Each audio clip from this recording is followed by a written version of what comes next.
The court of Marek V stretched before Lyra like a vast ocean of polished stone, its white marble surface gleaming under the harsh morning light. Banners bearing the Parthenon insignia, a spiked fist clutching a silver orb, fluttered from towering poles. The public plaza, once a symbol of civic pride in the capital city, had devolved into a theater of humiliation, where citizens gathered to witness the degradation of those deemed impure. Lyra trembled at the threshold of the court, her silver-blue skin prickling in the cold air. As a member of the exiled Velor caste, she had grown accustomed to sidelong glances and muttered slurs. But nothing had prepared her for this. The purity trial, Parthenon's ritualized punishment for those accused of harboring disloyal sentiments. A public spectacle designed to strip away not just clothing, but dignity itself. A crowd had already gathered, their faces a blend of anticipation, disgust, and morbid curiosity. They formed a gauntlet of judgment, arranged in tiered seating that encircled the entire court. Above them loomed massive statues of Parthenon's former emperors, their stone eyes seeming to follow Lyra's every movement. From the opposite end of the plaza, at the foot of an imposing tribunal dais, stood the chief tribunal official, Valmir Drake. His crimson robes billowed in the morning breeze, a stark contrast to the white marble. Flanking him were guards in rigid formation, their polished armor reflecting the light of the rising sun. Among them stood Kale, recently transferred to Parthenon's garrison. Unlike the other soldiers, whose faces betrayed nothing but stern indifference. Kale's brow furrowed slightly as his eyes met Lyra's across the expanse of the court. Something in her defiant posture, in the way she held her chin high despite what awaited her, stirred an unfamiliar discomfort within him. Lyra of the Velor caste. Drake's voice boomed across the plaza, amplified by hidden speakers embedded in the tribunal dais. You stand accused of harboring disloyal sentiments against the people of Parthenon, who have graciously allowed your kind to exist within our borders. Lyra's hands clenched at her sides. She had been born in the squalid Velor enclave on Parthenon's outskirts, a place of crumbling walls and perpetual shadow.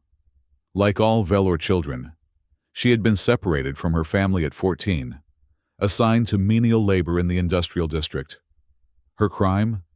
She had questioned a supervisor who had denied medical treatment to an elderly Velor worker. A whispered comment overheard by the wrong ears. "The tribunal finds you guilty," Drake continued, his voice devoid of emotion. "In accordance with our sacred traditions, you are sentenced to the purity trial. You will crawl unclothed across the court of Marek V, that all citizens may witness the true nature of the impure." A guard approached Lyra from behind, roughly tearing away the simple gray garment that was standard issue for Velor laborers. The crowd's murmur swelled as Lyra stood exposed, her silver-blue skin now fully visible in the morning light. Some pointed, others laughed, a few turned away. "Begin!" Drake commanded. Lyra dropped to her knees, the cold marble sending a shock through her body. The first movement forward was the hardest, an admission of surrender, an acceptance of her sentence. But as she began to crawl, something within her refused to break. She would not give them the satisfaction of seeing her weep. Across the plaza, Kale shifted uncomfortably. His 6 months of service on Parthenon had exposed him to the planet's rigid hierarchies and customs. But he had never witnessed a purity trial firsthand. He had heard the older soldiers speak of them with a disturbing casualness, as though discussing nothing more consequential than a parade or ceremony. "Stand at attention, soldier," his commanding officer hissed beside him. "This is their way. We are here to maintain order, not pass judgment." But as Lyra crawled forward, each movement a testament to her determination to survive, Kale found it increasingly difficult to remain impassive. The marble beneath her began to show traces of blood where her knees and palms scraped against its unyielding surface. The crowd's reaction varied as Lyra progressed. Many jeered, shouting obscenities and taunts about her impure heritage. Others watched in silence, their expressions unreadable. A few, particularly among the working class, showed signs of discomfort or pity, though none dared voice such sentiments openly. "Filthy velour! Look at its skin! Disgusting! Crawl faster, impure one!" The shouts rained down on Lyra like physical blows. Yet, with each insult, she recalled her mother's words, spoken during their last meeting before the mandatory separation. "They may take your comfort, your freedom, even your dignity, but they cannot take what lies within. Remember who you are, Lyra. Remember, and survive." Halfway across the court, Lyra's arms began to tremble with exhaustion. The marble, initially cold, now burned against her skin. She paused briefly, drawing a ragged breath, and glanced up.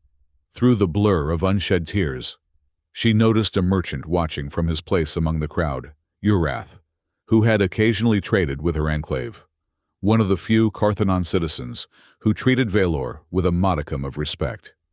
Their eyes met, and in a moment of quiet defiance, Urath unfastened his outer cloak. With a swift motion, he tossed it toward Lyra. The small garment sailed through the air and landed several feet in front of her, not close enough to cover her, but a gesture nonetheless. Guards immediately converged on Urath, dragging him away as the crowd's attention momentarily shifted. The distraction gave Lyra a moment to collect herself. She resumed crawling, eyes fixed on the distant tribunal dais that marked the end of her journey. Each movement sent new waves of pain through her abraded knees and palms. But she pressed on. Kale watched the merchant's removal with growing unease. His training had emphasized loyalty to his unit and respect for local customs. But nothing in his education had prepared him for this conflict between duty and basic human decency. The woman, Lyra, was now visibly struggling, her progress slowing as exhaustion took its toll. "Sir," he murmured to his commanding officer, "is this necessary? She is clearly—" "Silence, soldier," came the sharp reply. "Another word and you'll face disciplinary action. Our orders are to maintain the perimeter, nothing more." Kale fell silent, but his discomfort grew as Lyra approached the center of the court. Blood now trailed behind her, stark crimson against white marble. Surveillance drones hovered above, broadcasting her humiliation on public screens throughout the capital. Her silver-blue skin, marked by bruises from previous hardships, shimmered under the harsh lights. A child near the front row suddenly broke from his mother's grasp and rushed forward, attempting to follow the merchant's example by offering a small handkerchief. A guard intercepted the boy, roughly pushing him back toward the crowd as Drake's voice rang out. "Interference with the purity trial is punishable by imprisonment."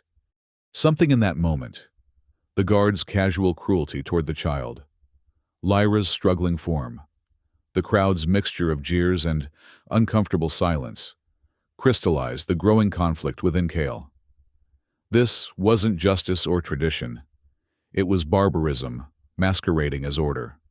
Lyra faltered near the center of the court, her limbs finally betraying her. She collapsed onto her side, blood smearing across the marble as she struggled to push herself back onto her hands and knees. The crowd's reaction intensified, some cheering her failure, others watching in uncomfortable silence. "Continue, impure one," Drake commanded from the dais, "or face extended punishment." Lyra's thoughts drifted to her mother, to the Velor enclave where children still lived in fear of the day they would be separated from their families. She thought of all who had endured this punishment before her, and all who would face it if nothing changed. With trembling arms, she pushed herself up once more. It was then that Kale made his decision. "Stand down, soldier!" his commanding officer shouted as Kale broke formation. But the words barely registered as he strode purposefully across the marble expanse. The crowd fell into stunned silence as Kale reached Lyra. Without hesitation, he removed his military coat and gently wrapped it around her trembling form. The garment swallowed her slender frame, offering immediate protection from both exposure and the cold stone beneath her. "What is the meaning of this?" Drake's voice thundered across the court. "Guard, return to your post immediately!" Kale ignored the command, instead kneeling beside Lyra. "Can you stand?" he asked quietly. Her eyes, a striking violet typical of the velour, widened in confusion and distrust. "Why?" she managed to whisper. "Because no one deserves this," he replied simply, then carefully lifted her into his arms. The crowd erupted, some in outrage, others in confused murmuring. Guards began to converge from all sides as Drake descended from the dais, his face contorted with fury. "This human has interfered with a sacred ritual," he shouted. "Seize them both!" Kale turned toward the nearest exit from the plaza, a narrow passage leading to the market district. With Lyra secure in his arms, he broke into a run. Behind them, guards raised energy blasters, firing warning shots that sizzled past them. "Stop or we'll fire!" one shouted. But Kale pressed on, ducking into the shadowed passage. Lyra, still stunned by the sudden intervention, clung to his uniform as they fled. The coat wrapped around her provided minimal comfort, but in that moment, it felt like armor against the world that had sought to break her. The market district was a maze of narrow alleys and crowded stalls. Vendors hawking mechanical parts and citizens going about their daily business turned in surprise as Kale pushed through the throng. Lyra clutched against his chest. The smog-choked air of Carthanon's industrial capital burned in their lungs as they ran, the sounds of pursuit growing behind them. "There's a maintenance tunnel entrance behind the parts market," Lyra managed between labored breaths. "It leads beneath the court. The velour use it sometimes." Kale nodded, adjusting his course. His military training had included basic knowledge of Carthanon's layout, but the underground networks were deliberately excluded from official maps. The guards would know this too. They would be expecting the escape route. As they rounded a corner into a less crowded section of the market, Kale came face to face with two tribunal guards. He barely had time to set Lyra down before the first guard attacked, swinging an energy baton aimed at his head. Kale ducked, years of combat training taking over. He struck back with precision, disabling the first guard with a sharp blow to the solar plexus. The second guard drew his blaster, but Kale closed the distance before he could fire, twisting the weapon away and delivering a knockout strike to the guard's temple. Lyra watched in astonishment. Her entire life had been defined by submission to authority, by the understanding that resistance meant death. Yet here was this human soldier, fighting for her, a stranger, an impure. "We need to move," Kale said, retrieving a blaster from one of the unconscious guards and offering it to Lyra. "Can you use this if necessary?" She hesitated only briefly before accepting the weapon. "Yes." Kale lifted her again, her injuries making rapid movement impossible, and they continued toward the maintenance tunnel entrance. The sounds of pursuit grew louder, punctuated by the crackle of communication devices as the guards coordinated their search. The entrance to the maintenance tunnel was concealed behind a neglected waste disposal unit. Kale set Lyra down long enough to heave the heavy cover aside, revealing a dark passage below. The acrid smell of industrial runoff wafted up from the darkness. "I'll go first," he said, lowering himself into the tunnel. Once inside, he reached up to help Lyra down. The coat wrapped around her provided minimal protection as she winced from the impact of landing, her injured knees buckling slightly. They had barely replaced the cover when boots thundered past their hiding place. In the dim emergency lighting of the tunnel, Lyra's silver-blue skin seemed to glow faintly, while Kyle's features were thrown into sharp relief by the harsh shadows. "Why did you help me?" Lyra asked as they moved deeper into the tunnel, her voice barely above a whisper. "You've thrown away your position.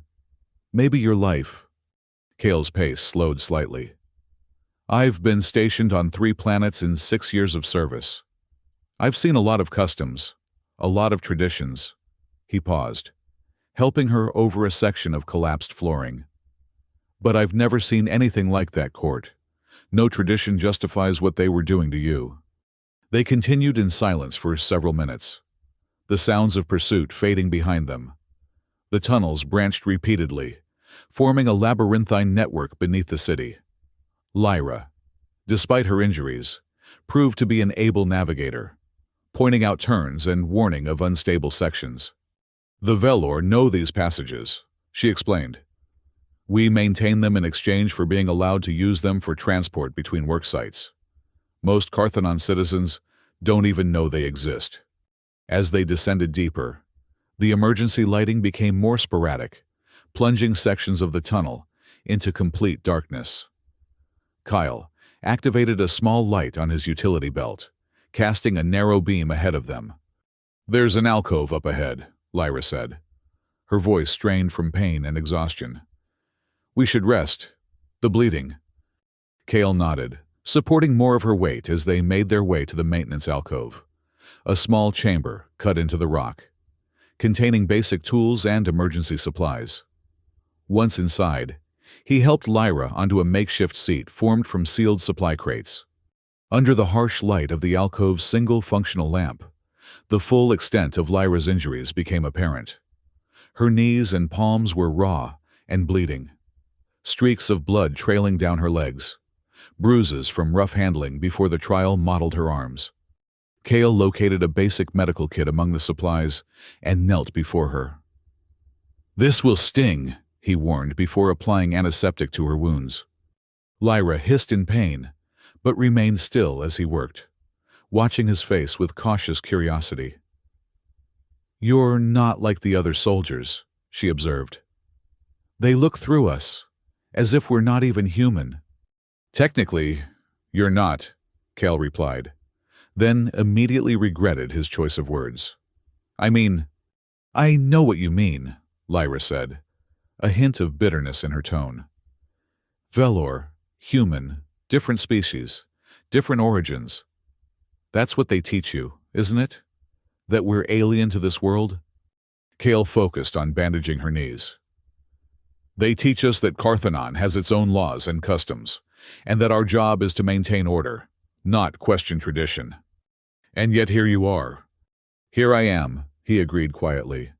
A distant rumble echoed through the tunnels, whether from pursuit or the industrial machinery that perpetually churned above them. It was impossible to tell. Lyra tensed, her hand instinctively tightening around the blaster Kale had given her. We should be safe here for a while, Kale assured her, finishing with the bandages. But we need a plan. They'll seal off the tunnels once they realize where we've gone. Lyra leaned back against the wall, fatigue etched in every line of her face. There's a group, the Equinox Circle. They help Velor fugitives. She hesitated, clearly weighing how much to reveal. They maintain safe passages, places the authorities don't know about or can't reach. You trust them? More than I trust Carthanon's justice, she replied. Her eyes met his, challenging. More than I should trust you, perhaps? Kale nodded, acknowledging the truth in her words. I understand your caution, but I promise you this. I won't let them take you back to that court. Something in his tone, a quiet certainty, devoid of the performative sympathy she had occasionally encountered, made Lyra believe him. She adjusted the military coat around her shoulders, its weight somehow comforting despite its association with the forces that had oppressed her people. There should be markers, she explained, pointing toward the tunnel beyond their alcove. The circle leaves signs, maintenance tags that look official, but contain coded information. If we can find one, it might lead us to a safe house. Rest a bit longer, Kyle insisted. I'll check the passage. While Lyra rested, Kale ventured a short distance down the tunnel, his light playing over the damp walls. Among the official maintenance markings and warning signs, he began to notice subtler symbols, scratches that seemed deliberate, colors that didn't quite match the surrounding infrastructure. When he returned to the alcove, Lyra had managed to find additional clothing in the emergency supplies, a maintenance worker's coveralls that hung loosely on her slender frame. She had pulled them on over Kale's coat, creating a bulky but effective covering.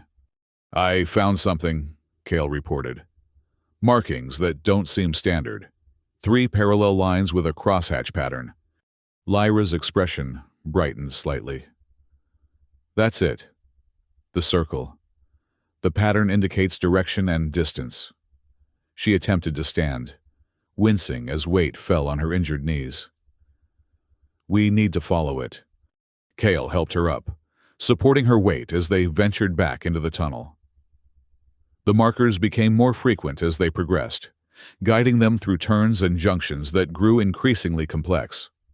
The industrial rumble above faded, suggesting they had moved beyond the main manufacturing district. As they rounded a corner, they found their path blocked by a section of collapsed ceiling. Rubble filled the tunnel from floor to roof, making passage impossible. "There must be another way," Lyra insisted, examining the nearby walls for additional markers. A noise from behind them, the unmistakable sound of a boot scraping against stone, sent them both into instant alert. Kyle extinguished his light, plunging them into darkness as he drew his blade, a ceremonial part of his uniform that now served a far more practical purpose. "We know you're there, soldier," came a voice from the darkness. "You and the Velor, there's no escape. The tunnels are sealed." Kale positioned himself in front of Lyra, blade raised defensively. "Stay behind me," he whispered. A beam of light cut through the darkness, illuminating the tunnel. 5 tribunal guards stood in formation, energy batons and blasters at the ready. Behind them, his crimson robes gathering dust from the tunnel walls, stood Chief Tribunal Official Drake. "The punishment for interfering with a purity trial is death," Drake announced, his voice echoing in the confined space. "For both the interferer and the impure one." Kale said nothing, his eyes scanning the guards' positions, 5 against 1, in a narrow tunnel with limited mobility. The odds were poor. "Surrender now," Drake continued, "and your death will be quick. Resist, and you will experience the full measure of Carthanon's justice." Lyra stepped forward, moving to Kale's side despite his attempt to keep her behind him. "Your justice is a mask for cruelty," she said, her voice stronger than before. "How many Velor have you sentenced to crawl across that court? How many have died during your purity trials?" Drake's expression remained impassive. "Your kind are permitted to exist here by our generosity. Disloyalty is met with consequences, as this human will now learn." He signaled to the guards, who began to advance cautiously. The first guard reached Kale, swinging his energy baton in a wide arc. Kale ducked beneath it, his blade flashing in the dim light as he delivered a precise cut to the guard's arm. The guard cried out, dropping his weapon as he stumbled back. 2 more guards rushed forward together. Kale met them with controlled fury, his movements economical and precise. He disabled one with a swift kick to the knee, sending him crashing into the tunnel wall. The second managed to graze Kale's shoulder with his baton before Kale's blade found a gap in the guard's armor. Lyra, despite her injuries, proved surprisingly agile. When the 4th guard attempted to circle around Kale to reach her, she fired the blaster. The shot went wide, but it forced the guard to take cover, buying precious seconds. The 5th guard, more cautious after seeing his companions fall, maintained his distance, blaster leveled at Kale's chest. "Surrender," he demanded. "Like you surrendered your humanity when you watched a woman being forced to crawl unclothed across marble," Kale replied, his voice tight with controlled anger. The standoff might have continued indefinitely, if not for Drake's impatience. "Enough of this," he snarled, pushing past his remaining guards. From beneath his robes, he produced an ornate blaster, a ceremonial weapon, but deadly nonetheless. "I will end this myself." Before he could fire, Lyra stepped directly into his path, facing him with newfound defiance. "You call us impure," she said, her voice rising to fill the tunnel. "But it is your traditions that pollute this world.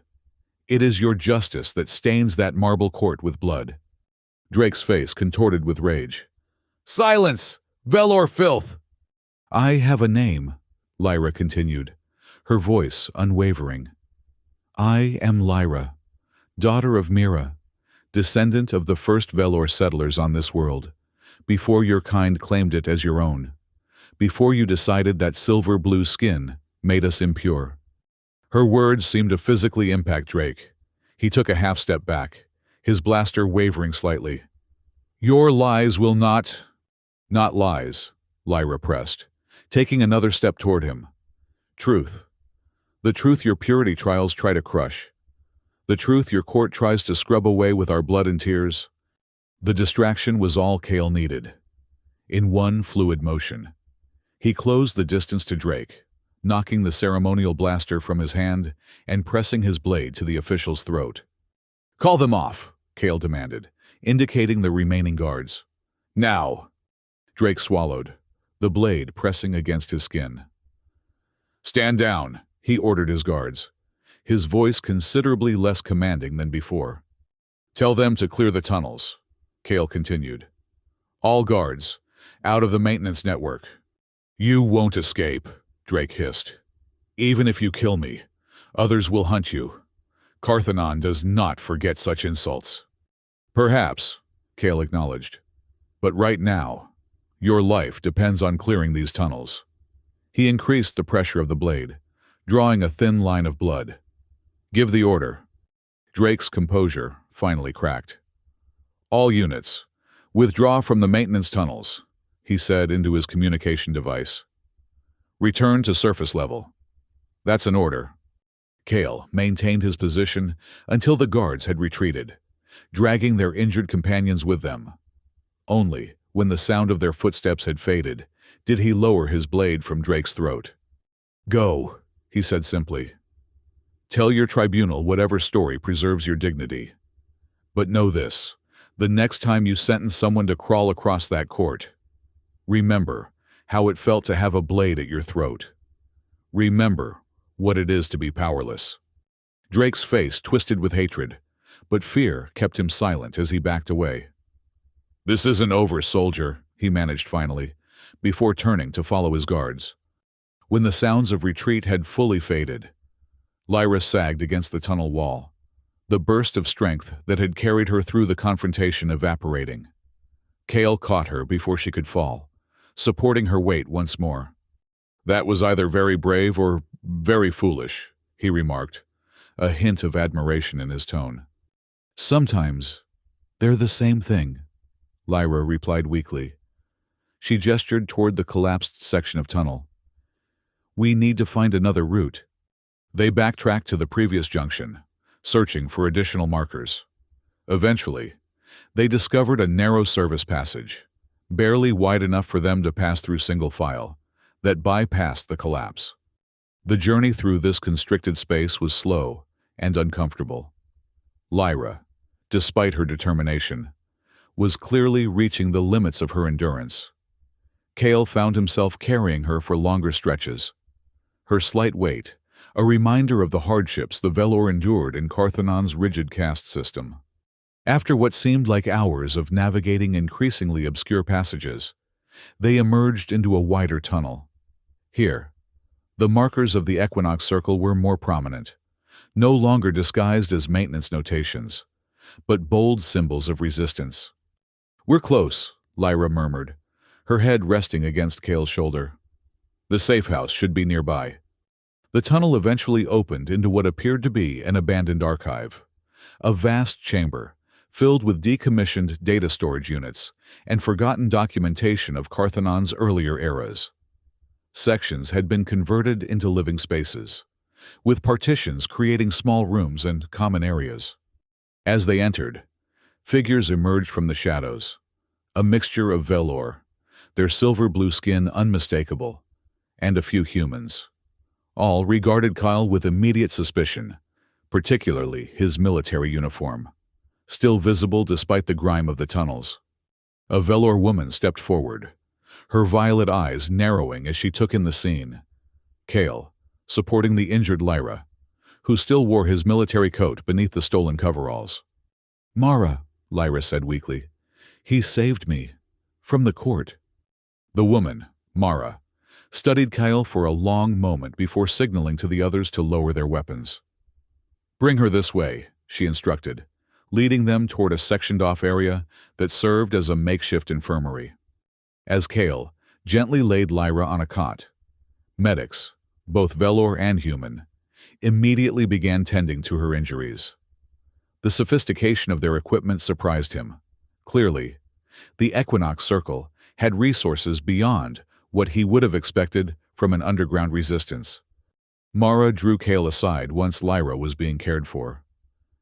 "A soldier," she observed, her tone neutral, but her eyes wary. "Interfering with a purity trial. That's unprecedented."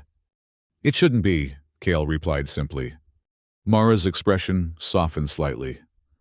"No, it shouldn't." She glanced back at Lyra. "Do you understand what you've done? The tribunal won't let this go. They'll hunt you both." "I know. And yet you did it anyway." Mara seemed to reassess him. "What's your name, soldier?" "Kale." "Well, Kale, you've earned a moment's rest, at least." She gestured to a nearby seating area. "But after that, we need to talk about what happens next."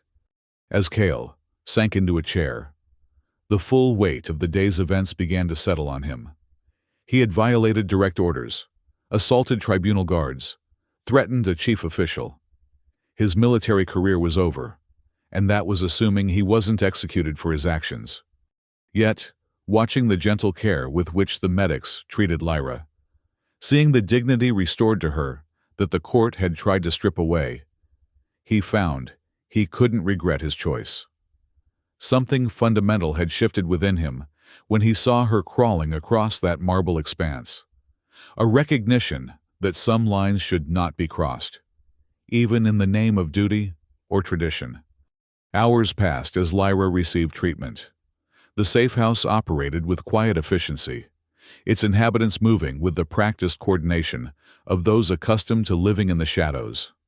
Occasionally, someone would approach Kale, offering water or a simple meal, but mostly they kept their distance, their expressions a mixture of curiosity and lingering suspicion.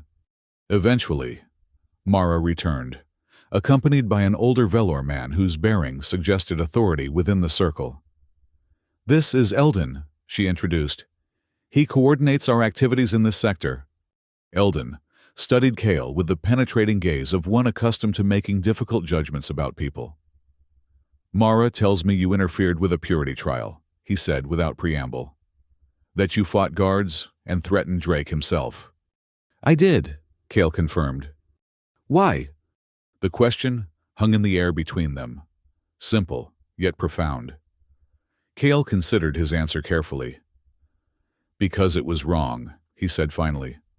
"Not just by my standards, but by any standard worth upholding." Eldon nodded slowly. "A soldier with a conscience. Rare, but not unknown." He exchanged a glance with Mara. "You understand that your action has consequences beyond today? Drake will not rest until he finds you. And Lyra." "I understood that the moment I stepped into the court," Kale replied. "And what do you propose to do now?" Eldon pressed. "You cannot return to your garrison. Lyra cannot return to the Velour Enclave." Before Kale could respond, a medic approached. "She's asking for him," the young Velour woman said, gesturing toward the infirmary. Eldon nodded permission, and Kale followed the medic to where Lyra lay. Her injuries had been properly treated, bandages replacing the hasty field dressings Kale had applied in the tunnel. Someone had provided her with clean clothing, simple but dignified, a far cry from both the gray laborer's garments and the exposure of the court. "They tell me you've been sitting out there all this time," Lyra said as he approached. Her voice was stronger now, though fatigue still shadowed her eyes. "I wanted to make sure you were all right," Cale replied, taking a seat beside her cot. "Better than I would have been if you hadn't intervened." She studied his face. "Have you thought about what happens next?" "Eldon just asked me the same question." Lyra smiled faintly. "And what did you tell him?" "I didn't get the chance to answer." Cale leaned forward slightly. "What do you think should happen next, Lyra?" She was silent for a moment, her violet eyes distant. "I can never go back," she said finally. "Not to the labor assignments, not to the Enclave. After a disrupted purity trial, they would make an example of me." "I know." "And you, your career, your life as a soldier?" "Is over," Cale finished for her. "I knew that when I made my choice." Lyra's gaze sharpened. "Why did you do it, truly? You didn't know me. I was just another Velor to you." Cale considered the question carefully. "I've served on 3 planets," he began slowly. "I've seen customs that seemed strange to me, traditions I didn't understand.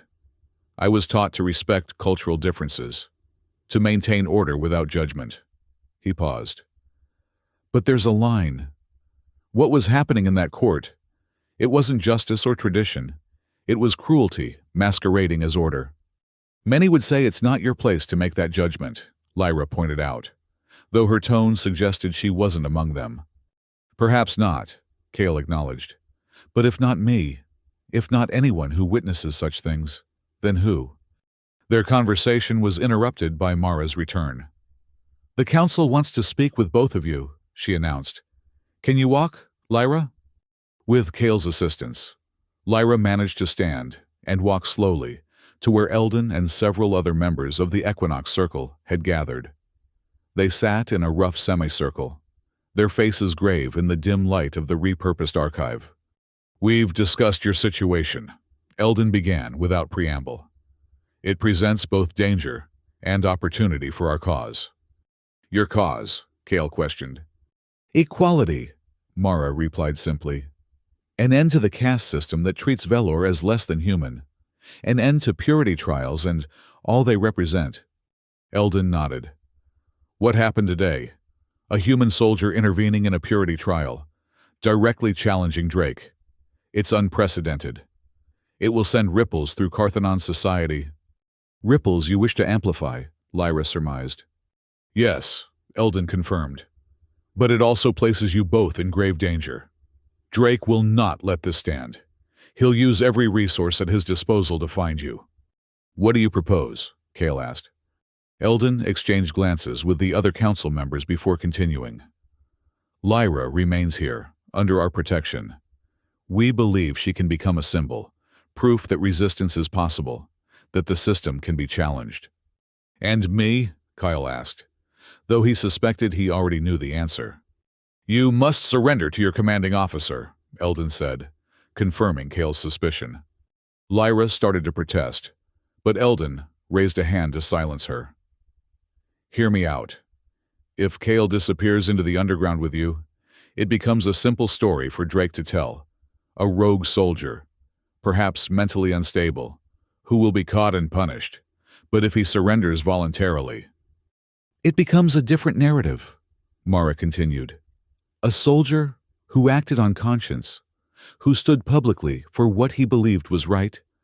"You'll still face punishment," Eldon warned Cale. "Possibly severe, but your action will be public record. It will force conversation, debate." Cale absorbed this in silence, weighing the proposal. "And Lyra's safety?" "We give you our word," Eldon assured him. "She will be protected." Lyra's hand found Cale's, her grip surprisingly strong, despite her ordeal. "I don't like it," she said quietly. "After what you did for me, to let you face their justice alone." "It's not your decision to make," Cale replied gently. "Nor theirs." He looked back to Eldon. "I'll consider your proposal, but I need time to think." Eldon nodded. "Rest, both of you. We'll speak again in the morning." As the council dispersed, Kyle and Lyra remained seated, the weight of the day's events and the decisions before them hanging heavy in the air. Around them, the safe house continued its quiet operations, people moving with purpose, conversations held in hushed tones, the background hum of a community existing in defiance of the society above. "Do you regret it?" Lyra asked suddenly. "What you did?" Cale shook his head without hesitation. "No." "Even knowing where it's led? What you've lost?" "Some prices are worth paying," he replied simply. They sat in companionable silence for a time, each absorbed in their own thoughts. Eventually, Lyra's exhaustion became evident, and Mara returned to show them to separate sleeping quarters, small but clean spaces carved from the larger archive chamber. Morning in the underground safe house was marked not by sunlight, but by a gradual increase in activity as inhabitants began their daily routines. Cale woke to find fresh clothing provided, civilian attire, lacking any connection to his former military status. When he emerged, he found Lyra already awake, seated in conversation with Mara. Her injuries had been redressed, and though she moved with careful deliberation, her strength was clearly returning. "I've made my decision," Cale announced as he joined them. Mara studied his face. "You'll surrender?" "Yes." He looked to Lyra. "But on my own terms, and not until I'm certain of your safety." Eldon, who had approached during their conversation, nodded approval. "We can arrange secure transport to the military district. The garrison commander. Will he listen?" "Commander Terrace is a reasonable man," Cale replied. "He doesn't always agree with Carthanon's methods, though he keeps such thoughts private. If I explain my actions directly to him, before Drake can control the narrative—" "It might mitigate your punishment," Mara finished, "but it won't eliminate it." "I understand." Preparations were made throughout the day. The Equinox Circle's network extended further than Cale had imagined, with contacts in various districts of the capital, providing information on guard movements and patrol patterns. By evening, a path had been charted that would allow Cale to reach the military district with minimal risk of interception by tribunal guards. As the time for departure approached, Cale sought out Lyra, finding her in a quiet corner of the archive, examining what appeared to be old historical records. "What are you reading?" he asked, taking a seat beside her. "Our history," she replied, gesturing to the ancient data tablets.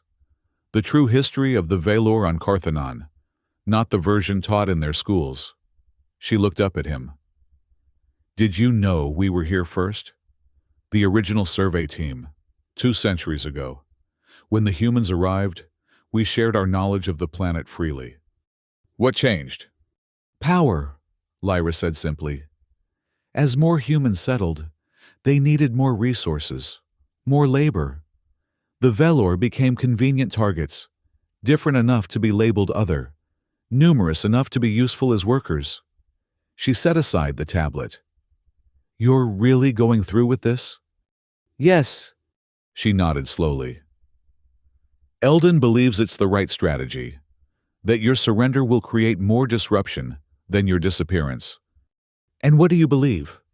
Lyra met his gaze directly.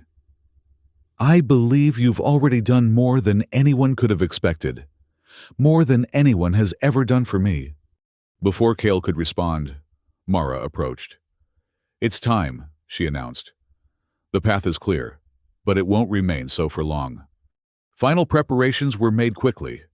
Kyle would be accompanied to the edge of the military district by 2 members of the Circle, then continue alone to the garrison headquarters. He had been provided with civilian clothing and identification that would get him past the initial checkpoints. As he prepared to leave, Lyra approached him once more. She had changed into clothing that marked her as a member of the Circle, practical garments that nonetheless conveyed a sense of dignity, far removed from the gray uniformity of Velor laborers. "The Council has asked me to address the Circle tonight," she told him, "to speak about what happened in the court and what it means for our future." "You'll do well," Kyle assured her. "You have a strength in you that has nothing to do with physical power." "A strength you helped me rediscover." She hesitated, then removed something from around her neck, a simple pendant of polished stone. "This was my mother's. I'd like you to take it." "Lyra, I can't." "Please," she insisted. "Where you're going. You may need a reminder that not all traditions are cruel. Some are based in kindness, in memory." She pressed the pendant into his hand. "This is part of my tradition, to give something of value to one who has shown true courage." Cale accepted the pendant, carefully tucking it into an inner pocket. "Thank you." Their goodbye was brief, neither entirely comfortable with the emotions that had developed in such a short, intense time. As Kyle followed his guides toward the surface, he carried with him not just Lyra's pendant, but a newfound clarity about the kind of person he wanted to be, the kind of society he wanted to serve. The journey to the military district was tense but uneventful. True to their word, the Circle's intelligence on patrol patterns proved accurate. Kyle's guides left him at the periphery of the district, melting back into the shadows with practiced ease. Alone, he approached the garrison headquarters, a stark, utilitarian structure that seemed somehow less imposing than it had just days before. Guards at the entrance recognized him immediately, their expressions shifting from surprise to wariness as they escorted him inside. Commander Terrace received him in private, dismissing the guards with a gesture that suggested he preferred to handle this unusual situation without witnesses. 6 years of exemplary service, Terrace began, consulting a datapad. Commendations for duty on Algaris and Vex Prime. Not a single disciplinary mark. He set the pad aside, fixing Cale with a penetrating gaze. "And then you throw it all away for a Velour criminal." "She wasn't a criminal, sir," Cale replied calmly. "Her crime was questioning a supervisor who denied medical care to an elderly worker." "That's not for you to judge, soldier. With respect, Commander, if not me, then who?" Terrace's expression remained stern, but something in his eyes suggested the question had struck home. "You understand the position you've put me in. Drake is demanding your head. The High Tribunal wants an example made." "I understand, sir." "Do you?" Terrace leaned forward. "You violated direct orders. You assaulted tribunal guards. You threatened a chief official. By any military code, these are capital offenses." Cale remained silent, accepting the truth of the charges. Terrace studied him for a long moment. "Why did you come back, Cale? You could have disappeared into the underground. There are groups that would have hidden you." "Because disappearing would have made it easy for them to dismiss what happened," Cale replied. "To paint me as unstable, misguided. My surrender makes them confront the real question. Was I wrong to intervene in that court?" A ghost of a smile touched Terrace's lips. "Clever, but it won't save you from punishment." "I know, sir," Terrace sighed, leaning back in his chair. "I'll do what I can to ensure a fair tribunal. But prepare yourself for the worst." Cale was placed under house arrest within the garrison, not in the brig, which suggested Terrace was indeed trying to mitigate the situation. His quarters were comfortable enough, though all communication with the outside was severed. Days passed in a strange limbo.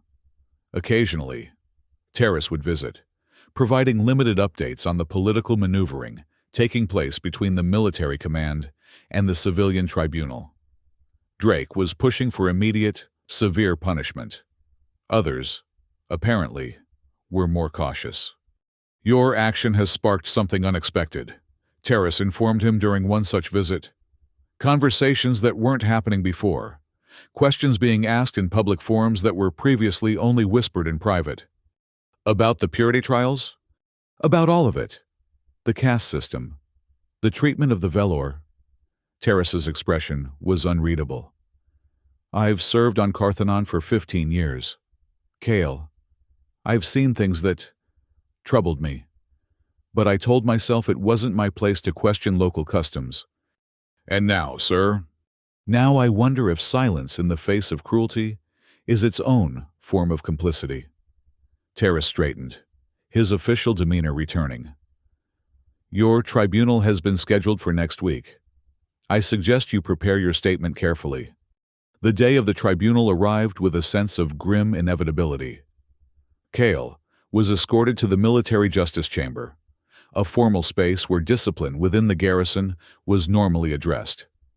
This time, however, the chamber had been modified to accommodate civilian officials, including representatives from the High Tribunal. Drake was present, his crimson robes immaculate, his face a mask of cold satisfaction as Cale was led to the center of the chamber. Commander Terrace sat with the military panel, his expression neutral, but his eyes watchful. The proceedings began with a formal reading of the charges. Cale stood at attention, his posture military perfect despite the civilian clothes he had been permitted to wear. When asked how he pled, his voice rang clear through the chamber. I acknowledge my actions, but deny they constitute wrongdoing. The tribunal progressed with methodical precision. Witnesses were called, guards who had been present at the court. Drake himself with his carefully crafted narrative of a soldier gone rogue, threatening civil order. Kyle noted that no Velor were called to testify, no witnesses to Lyra's suffering, no voices to counter the official story. When it was finally his turn to speak, Cale stepped forward. The chamber fell silent, curiosity evident even among those predisposed to condemn him. I have served the garrison faithfully for 6 years, he began. I have followed orders, respected local customs, maintained the peace. I was taught that our role is not to judge, but to support established order. He paused, looking directly at the tribunal members. But there is a line. What I witnessed in the court of Merrick 5 crossed that line. It wasn't justice or tradition. It was deliberate cruelty disguised as order. Murmurs rippled through the chamber. Drake's face darkened, but he remained silent. A young woman was forced to crawl unclothed across marble, not for any crime that would be recognized by any fair system of justice, but for daring to question the mistreatment of another. Her knees and palms bled. Citizens were encouraged to mock her suffering. Cale's voice remained steady, but emotion underscored his words. If respecting local custom requires watching such things in silence, then the problem lies not with my actions, but with the custom itself. The chamber erupted in both support and outrage. It took several minutes for order to be restored. When silence finally returned, Kyle concluded simply, I accept whatever consequence comes from my choice, but I cannot regret making it. The tribunal deliberated for hours.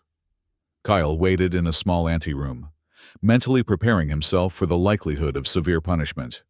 When he was finally recalled to the chamber, the atmosphere had shifted subtly, tension still present, but mixed with something less definable. Commander Terrace delivered the verdict. The tribunal finds you guilty of disobeying direct orders and interfering with local judicial processes. He paused, his next words measured.